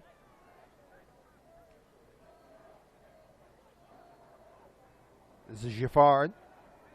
Jean-Luc Charbonneau coming down to the near side, the rookie and a native of Quebec. Lincourt Joseph once again playing for D.I. Nice sliding tackle by Jerome. Now Joly puts it in the box. Cox heads it away. It went back to Jerome, back to Cox, and he only clears it about 40 yards up the field. Dominguez plays it to the right, but that cross went to no one.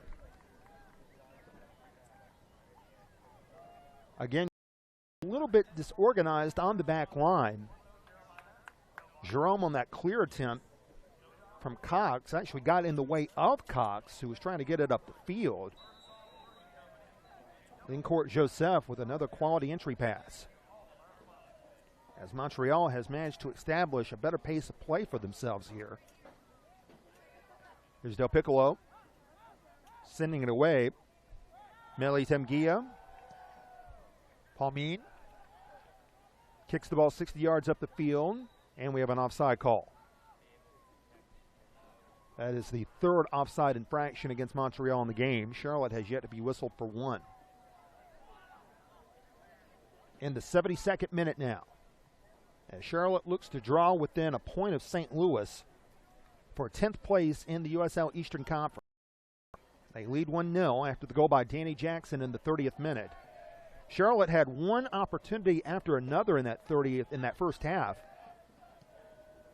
But they haven't had as many chances here as Montreal has settled down. Newnham will put a pass forward, and Paul Mean once again caught off guard, nearly handcuffed by it, and he tipped it to the far sideline. Now Newnham circles left, goes right, plays it right across the 6-yard box, and it goes untouched. Charbonneau will catch up with it. Take back over for FC Montreal. Jaffard, Lincourt Joseph. Threw it too high for Lejeune Lavelle, but now it's intercepted. Dominguez comes forward. Good ball ahead. Here comes Montreal. This is Lejeune Lavelle against Cox. On the outside, nice move to the end line, taken down. And the ball wound up going over the end line for a corner. This was Jolie with it, rather, moving in against Cox. It was not Lincourt Joseph, or the Jacques Rouvel, I should say. You can see why Jolie has a lot of people in Montreal excited after that hat trick and put on some good moves there against the veteran in Raphael Cox. Off the corner, Rigi with a poor first touch. Newnham there, take it away, and it goes out of play.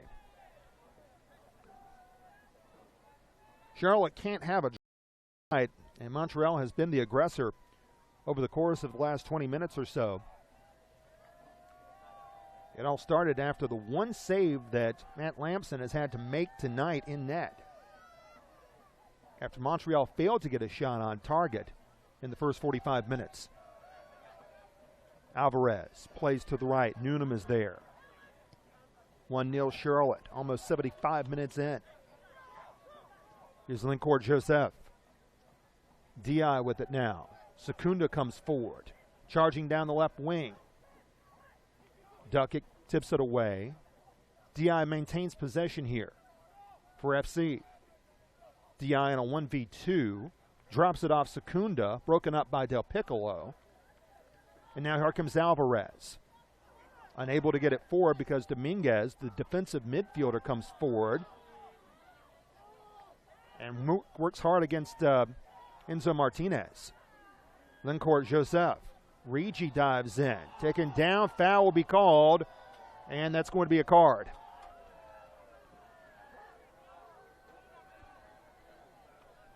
Looks like it was going to be the earlier play as the official ruled advantage against Enzo Martinez. This was for the earlier foul on Dominguez. That's something you don't see quite. You should, because quite clearly this was a foul here against Enzo Martinez as he chipped away against Marco Dominguez. And the reason why the referee, as you see there, he gave the play on signal. So that was the reason why he didn't blow play dead there. So for Enzo, that will be his second yellow of the year. And the free kick will come just outside the box straight away. Mike Jeffries looking on. This is a critical juncture of the season here for Independence, as he's watching his team here try to hold on against a group of rookies, essentially, that have been a more poised side over the last few minutes of this game. Charles Jolie will set up just outside of the mouth of the box here, and the official will apparently not have his vanishing cream on him tonight, as Dominguez drew that foul. And Matt Lampson trying to earn his first victory of the season. Of course, if you go back with Independence, you understand that Lampson's first game in USL this year came against Charlotte Independence when he played for the Pittsburgh Riverhounds. Jolie is back with Dominguez and Lincourt Joseph. Rigi will take the free kick, and it went well up into the stands. That gets a derisive cheer. Second loudest pop of the night here from the Charlotte fans, as Regi took all that time in consideration and wound up putting it about 8 rows deep. So with Jolie an option, he's the hottest hand on the team. Montreal went with the top scorer on the team in Regi, who has 5 goals on the year, but that led to absolutely nothing. If nothing else, though, it did add some time on for injury time to conclude this game. So Montreal will still have some time to equalize. Alex Martinez zigzags forward, and that's cut off immediately by Tim Gia. Montreal with another opportunity here. Regi can't run this ball down. That was set up by Lejac-Revel.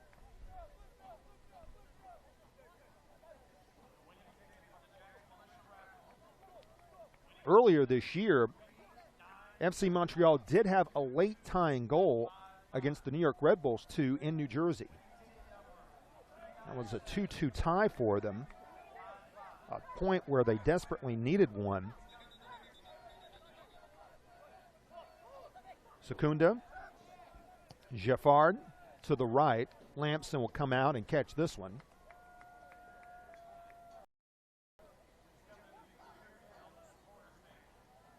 DI wound up scoring that game-tying goal for Montreal in the 88th minute back on June the 6th. So they have been known to break some hearts. And the good news for Montreal is that they've scored late in the last couple of games. Didn't do so on Tuesday night, but they did that several times against St. Louis and Pittsburgh. So they are a threat here, as we've seen in the final 15 minutes of games. Alvarez works the ball nicely. Martinez with a one-touch. Back to Carlos. Here's Del Piccolo chopping into the box. Headed right back out.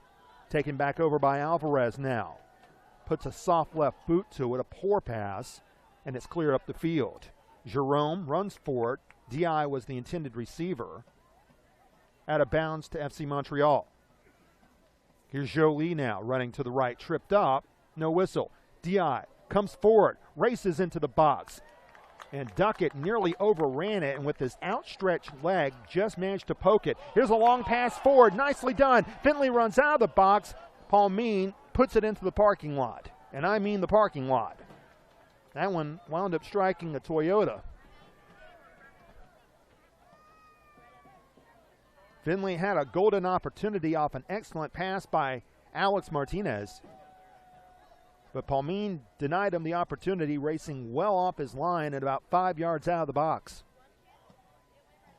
So Charlotte with some eruptions now. Here's Noonan. Alex Martinez with a back heel. Racing back to take it back to Lincourt Joseph. And here comes FC Montreal once again. DI in a foot race with Jerome. Mishak sliding down and using his years of experience to work there to make the tackle.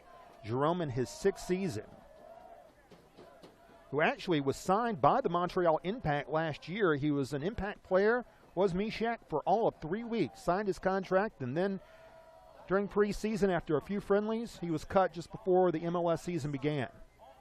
Mishak also played with Sporting Kansas City and was a member of an MLS Cup team there in the Midwest. Racing back the other way, Finley corkscrews along the far sideline. Here's Alex Martinez. Charlotte with 10 minutes and change to work with. Ahead 1-0. Oh, nicely done. Finley now to the left. Oh, an offside call. The first of the night against Independence. And Alex Martinez has been tight-lipped tonight. He decided to express his opinion to the assistant referee who made that call as he was trying to send that ball away to Ryan Finley, and it could have very well led to the victory there. Now we're going to have another substitution for Charlotte here. Looks like Raphael Cox will have his evening come to an end. And we'll see who'll replace him here. Looks like it's going to be 25 coming in. That's Henry Kalungi, playing his 3rd game for Independence. Got his first start last week against Rochester. Ball headed forward as Mike Jeffries looking for more defensive help. Nice ball put forward by Ribeiro. Alex Martinez, soft pass. Alvarez to Enzo Martinez. Stripped away by Lincourt Joseph. Oh, and Lincourt Joseph with a pretty pass ahead. Jolie comes out of net. Flag is up. Offside. Huge call in the game. LeJacques Ravel was the man whistled for being offside.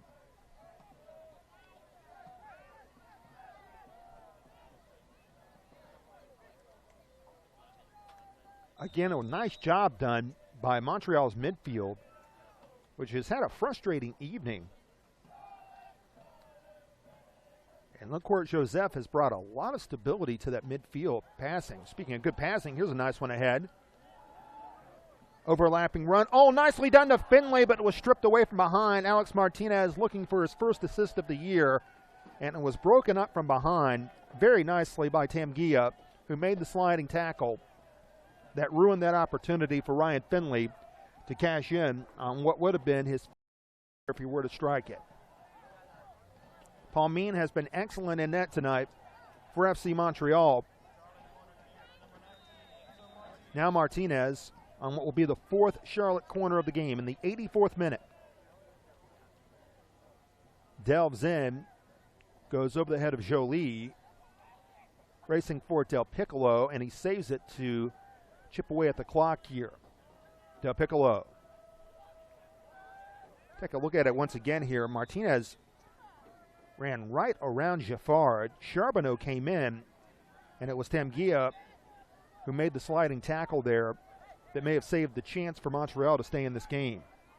And we have another substitution here for Charlotte. This will be substitution number 4. So after Kalungi checks in, Ribeiro will check out. One of the few times that Ribeiro will watch from the bench here. Earlier tonight, Andrew surpassed 1,300 minutes on the season. And it is going to be 21 coming in for Charlotte. And this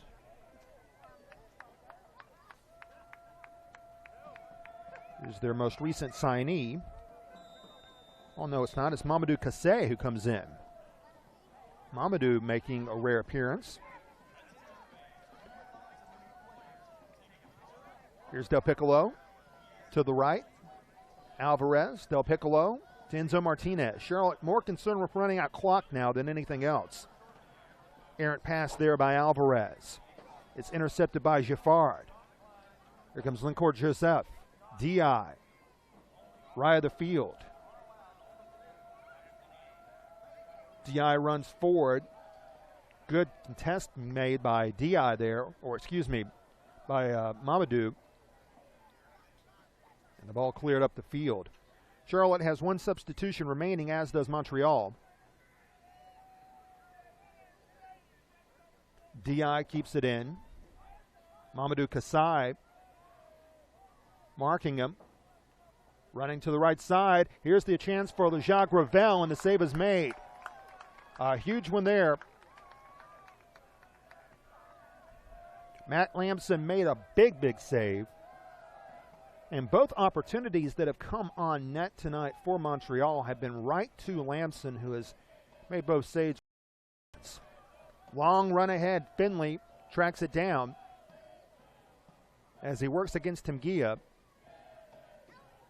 Martinez's pass intercepted by Tamgia. Now Enzo Martinez comes in. Charlotte gets possession back. One touch. Alvarez. Alex Martinez fires. Scores! Finally! Goal for Alex Martinez, his first of the year. Die by the sword. Charlotte leads 2-0.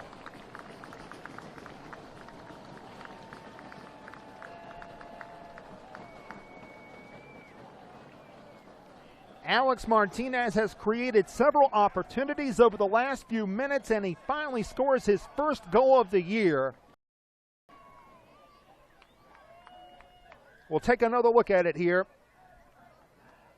A give and go. Carlos Alvarez just found the right touch and knew what to do once Alex sent it his way initially. It's 2-0. And Enzo Martinez now will exit the game. This will be the final Charlotte substitution of the night.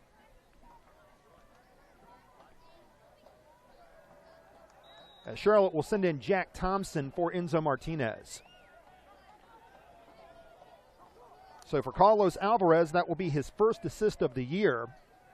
And Charlotte leads 2-0.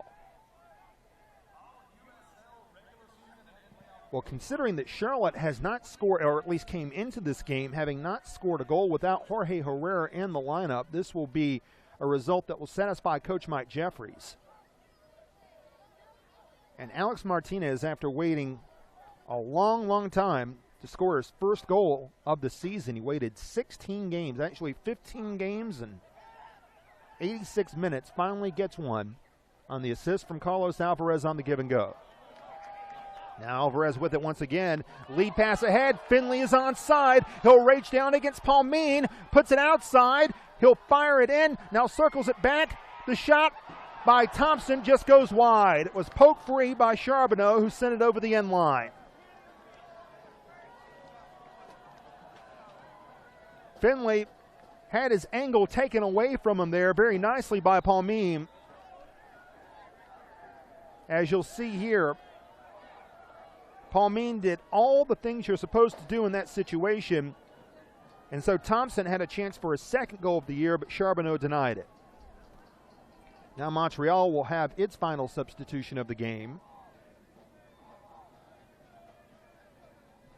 as it will be Tamgia leaving the contest.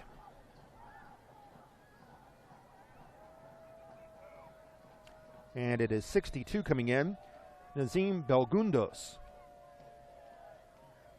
Charlotte with a corner, and they play it out, opting to run off some clock here.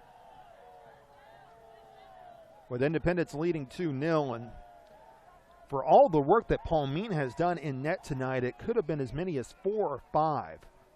It's been that dominant a performance for Charlotte offensively, but they just have not finished at times. Palmine has been excellent in net. Ryan Brown, our director, is going to have some hard work trying to racket up all the opportunities that Independence has had in this game. The highlight reel for this one could last 7-8 minutes. You had a couple of breakaways. Enzo Martinez in the first half, the bicycle attempt by Zahorski. You had the volley attempt by Zahorski that went to the top row of the bleachers that came off a fine hold in by Del Piccolo. Ball played ahead. Alex Martinez wants a brace. Comes into the box. As we're in the 90th minute now. Now Martinez comes down on a very hard challenge. Giffard is also down. And Alex, you hope he isn't badly hurt. Jean Giffard and Martinez tangled up, but it was the second man in who was called for the foul. Del Piccolo is appealing for a booking here. That was Charbonneau who wound up committing the foul, and there's the booking. Okay, let's take a look at this here. And Charbonneau came in. Wow, boy. You see flops and you see players stay down, but that was no flop. That was one that was hard to look at initially. Alex is okay, though, and Del Piccolo looks like he's trading words with Secunda, and Charbonneau has to be pushed away by Charles Jolie, who started to act as a peacemaker, and now he's jawing with Del Piccolo. Dominguez is also in there. Paulo still talking. Let's take another look at this here. This came right on the outer edge of the box. If it's on the line, it's a penalty, but there you see Martinez moving clearly outside of the box here. That's where Charbonneau weighed in, and see that little smear on his face, that little smirk, lets you know that there might have been some bad intentions behind that foul. And you can sense that Del Piccolo felt the same way, because he's been mouthing off. We have 4 minutes of additional time before Charlotte claims its fifth victory of the year, barring a miraculous comeback here by FC Montreal. Charlotte doesn't have any more substitutions, however. Piccolo is finally being ordered away from talking anymore. And we're going to have the free kick now. Clock says 91 minutes, but it's going to be very similar to what we saw the other night between Mexico and Panama, where exactly how much time remains is anyone's guess before the final whistle will be sounded. I think we're up to something like 102 minutes or something like that the other night with Mexico and Panama before regulation finally ended. Might have been longer than that. Regardless, Martinez's first goal of the year on the first assist of the year from Carlos Alvarez has given Charlotte a 2-0 lead, and this stands to be the first game-winning goal in the career of Danny Jackson, who scored in the 30th minute. His second goal in as many contests here at Ramblewood Soccer Complex. And this will end Montreal's 3-game winning streak. Montreal's not ready to die yet, though. Rigi races out to the near wing. Newnham heads it away. Zach Secunda gives it up to the far side. Charbonneau lets it roll. Cross comes in the box. Dye is there. Down he goes on a collision with Newnham. Ball will go out for a Montreal throw. And Di is still down. And Montreal has utilized all of its substitutions.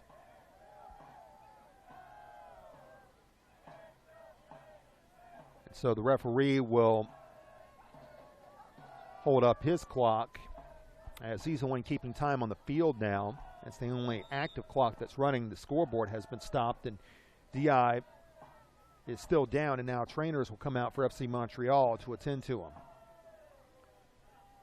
We talked about how important this win is for Independence, as they will get to 20 points now in the year, and they will gain 3 points, while the New York Red Bulls and the Pittsburgh Riverhounds, the two teams that they're chasing, are idle tonight.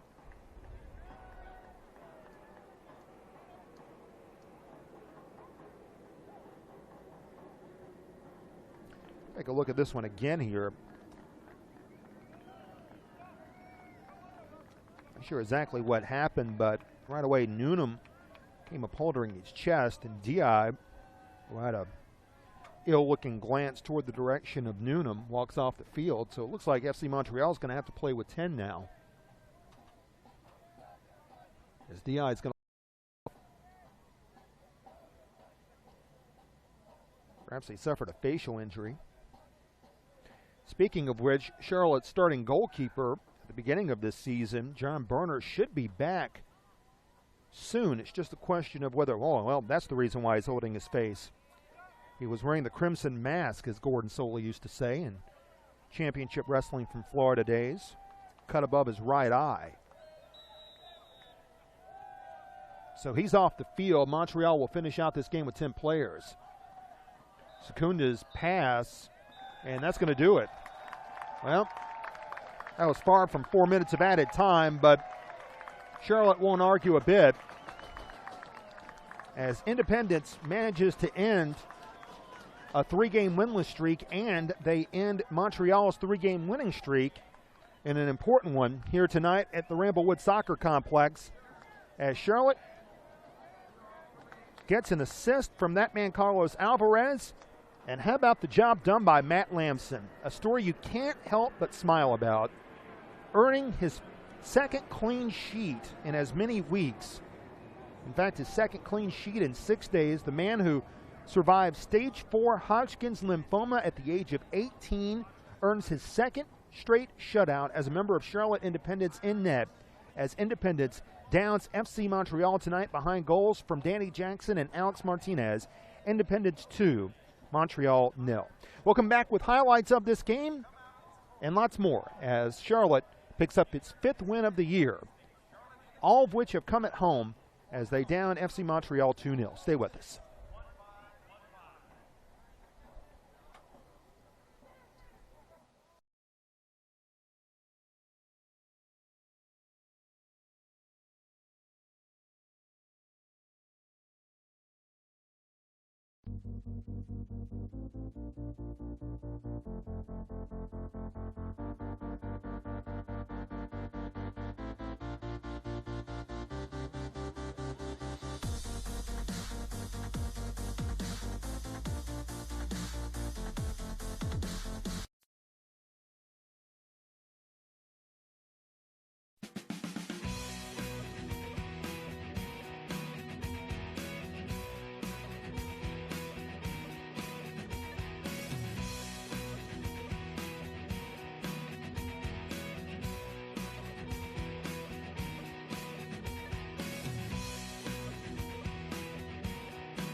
At Ramblewood Soccer Complex as Charlotte Independence wins tonight, ending a 3-game winless streak, downing FC Montreal 2-0.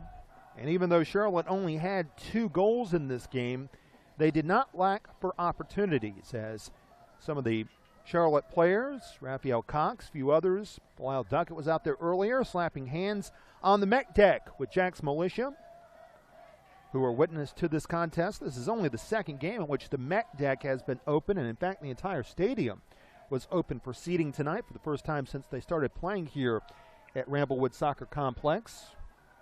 First game was back on June the 20th, and this was the 4th game since then. But Charlotte wound up scoring, first of all, from Danny Jackson, and then came a goal from Alex Martinez. This, however, came in the 2nd minute, set up by Enzo Martinez, and it was put in there. This was actually later on in the 30th minute. The goal there by Danny Jackson. Early on, he had a chance to score, but wound up having another great save, the first of many actually, from David Palmy. That was the first goal, and then Charlotte, after Montreal really knocked on the door, a beautiful give and go here. Alex Martinez from Carlos Alvarez, a long time coming for Alex Martinez, but he scored his first goal of the year, the second of the night for Independence. And so Martinez, again, the chip, just nicely done. The right touch there by Alvarez that found Alex Martinez. Long time waiting for Alex, but Martinez in his 15th game of the year scored. And the native of Uruguay who played with NC State, played with Sporting KC, the Carolina Railhawks, and the Orange County Blues in 2014, scores. That's his 2nd professional goal, as a matter of fact. He had one last year for the Blues, and tonight he made sure that Charlotte would come out on top because of that tally that came in the 84th minute. Independence wins 2-0. So with the win, Charlotte earns its 5th victory of the season against 6 losses and 5 draws. That puts them now at 20 points in the Eastern Conference. They are 1 point behind St. Louis for 10th place in the East. More importantly, Charlotte is 5 points back of New York and Pittsburgh, who are tied for 5th, and of course 6th place for that matter as well. And 6 teams from the Eastern Conference wind up making the playoffs. So Charlotte certainly isn't above the red line right now in terms of making the playoffs, but they are a little bit closer. The question now as they move on to the final third of the season is, can they jump over in Harrisburg and either New York or Pittsburgh and wind up getting into the playoffs? That's going to be the $64,000 question for this team. But tonight they'll enjoy the savor of victory and get ready for the most stingy team in all of USL next week when the Rochester Rhinos, a team celebrating its 20th anniversary, comes to town next week, a team that has given up only 6 goals this season in 18 games. Last week, of course, they played to a scoreless draw with Charlotte. This time it'll be Rochester coming to the Queen City and we'll be on the air for that one coming up on August 1st. We'll have that right here for you next week on YouTube. Want to thank our director, Ryan Brown. Also want to thank TJ Harrell and Trey Harrell. Got your last names correct, right? TJ Harrell, Trey Harrell. And also want to thank Mr. Kennedy down there to the right. And we want to thank you for listening in.